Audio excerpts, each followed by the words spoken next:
Gentlemen, Pedro's days at Chelsea seem to be numbered. Goal.com among the many reporting that his future could lie in Major League Soccer. A couple teams interested. Before we get to where might be the best fit, Craig, I want to start with you. He's about to turn 33. Chelsea seem at least okay with letting him move on. What kind of player is left when we talk about Pedro? Yeah, I think one good enough to play at a reasonable level, wherever that would be, whether it be this side of the pond or still in Western Europe. Look, at the end of the day, you know, I think Chelsea are looking for younger players. They have a lot of players that they can select in similar positions to what Pedro can play. So I don't think there's any doubt that he'll be one of the players that is moving on. And the other side of the coin is as well, I think, you know, he's had a pretty lucky career, certainly recently with injury, unless my memory serves me wrong. He still looks very fit and nimble, still fast, which is a big attribute of his. And also, when you think about Pedro, you don't think about a player with a bad attitude. You think about somebody who works hard, is a team player. So when you say all those things, when you put all those things together, he would be a good signing for somebody, I think, over here in Major League Soccer. He's won everything there is to win in the game. He's a Spanish international.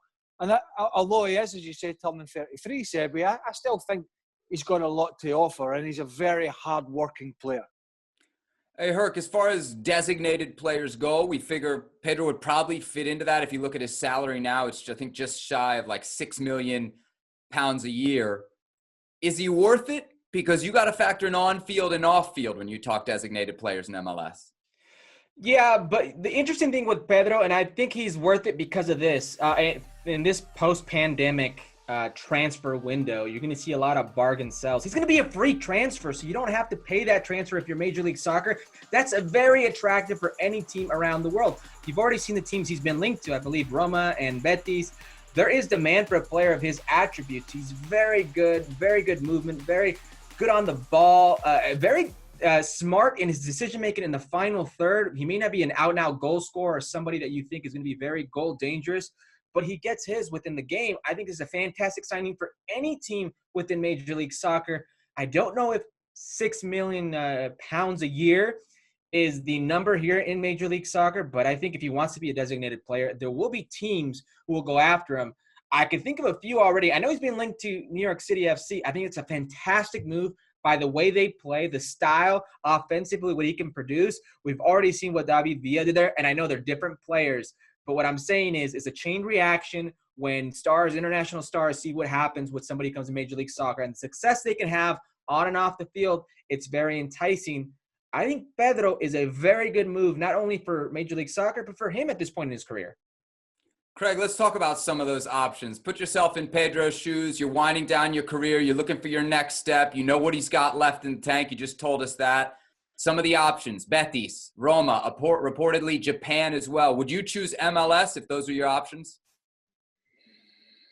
I mean, it's a tough one in the current climate. You know, is it just about money? I think the thing is with most of these players that have played at the level he has for a decade plus, it really can't just boil down to money, you wouldn't think, unless they've had some problems. So then you got to strike a balance with the finances, with the family, and with the football. And, you know, clearly going back to Spain is going to be an option for him, and probably will be something that happens full-time at some point. But I do think coming over here is something that would fit well with him. And I mentioned it in my first answer, Sebi, quite a lot of the criticism over the past decade or so about players coming here as well. Is he here for the money? Is he here for the lifestyle? Does he want to actually contribute? Is his attitude going to be right? And I think whenever you watch Pedro play, whether he is a good game or a bad game or an indifferent game, the work rate is always immense. And I think that's the core issue for a player like that coming here, as well as the talent, as well as pulling people in, as well as the profile. It's the attitude. And I think he would be perfect for coming over here. I think he's at a good age. I still think he's got a lot to offer. And as Herc mentioned, there's not going to be a transfer fee, so a couple of $1 million or thereabouts in salary might be able to get the job done. And I think it would be a good statement from Major League Soccer. Herc, you talked about the options. Let's focus on two specifically, New York City FC and Inter Miami. They both badly need superstars, both badly need designated players. Who do you think would need Pedro more? I don't know if New York City FC badly needs a superstar. They've been one of the better teams in the Eastern Conference. How often do we talk about them, Herc? Yeah, but badly need in what sense? In a marketing sense, they just had David Villa. They just had That's part of the equation when you talk about a designated player. Yeah, I think so. But what I'm saying is they don't badly need him in comparison to Inter, who doesn't have that star, who's not had that star. So that's a different story right there. Inter Miami can't go bigger than Pedro? They should go bigger than Pedro. And if they got Pedro, I'd be extremely disappointed as an Inter Miami fan, even though he'd be a great addition on the field. That's not what the ownership group, what David Beckham and Jorge Mas have promised us. They've promised us that star caliber player. They promised us, I mean, in essence, they were talking about Messi. They were talking about Ronaldo. They were talking about Neymar. This isn't Messi, Ronaldo, or Neymar, even though, and Craig mentioned to this, he's won everything you can possibly win. He'd be a fantastic addition. At the club level, he's won it all. At the country level, he's won it all. Fantastic in terms of footballing product. But off the field, you'd be hard-pressed for a lot of people in Miami to really pick Pedro out of a lineup when you're talking about the big star players in this world's game, like a Neymar, like a Ronaldo, or like a Messi. I would be extremely disappointed if I'm Miami. If I'm New York, I'm not that disappointed because I don't think they need that star player that bad. They've proven in their history that they've had those players, that they've had those coaches. They just need players on the field who can get it done now. I think Inter Miami boys have gone about it all the wrong way in terms of, telling the fans who they're going to bring in. I understand if you want to sell season books, you want to fill a stadium, maybe you go down that route. But if you're a supporter and you get sold down the river and believing that at this moment in time Messi or Ronaldo are coming, then you're stupider than you look. So I think what the way that they could have gone was played it down a little bit, kept the cards close to the chest, tried to get some decent players, and maybe pulled a rabbit from the hat in terms of a surprise instead of saying, well, we're going for this player with this player, this player, and this player, some of the biggest talents on the planet.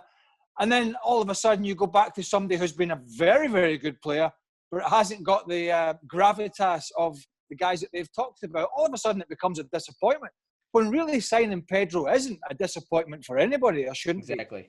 I think he's exactly right. Craig just hit the nail on the head here. You can go about it two ways nowadays with Major League Soccer. You can go about it the way that Atlanta and LAFC have done with these, great young South American talents, or young talent just in general, Major League Soccer, and sprinkle in a player or two that's a very good international caliber.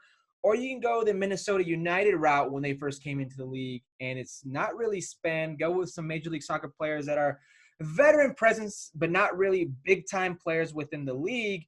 They kind of got caught in between both. If you look at their front line, you have Juan Agudelo, who's at times shown he has potential, but never been a huge name within Major League Soccer. Pellegrini, who's one of these South American young signings. We don't really know what we're going to get.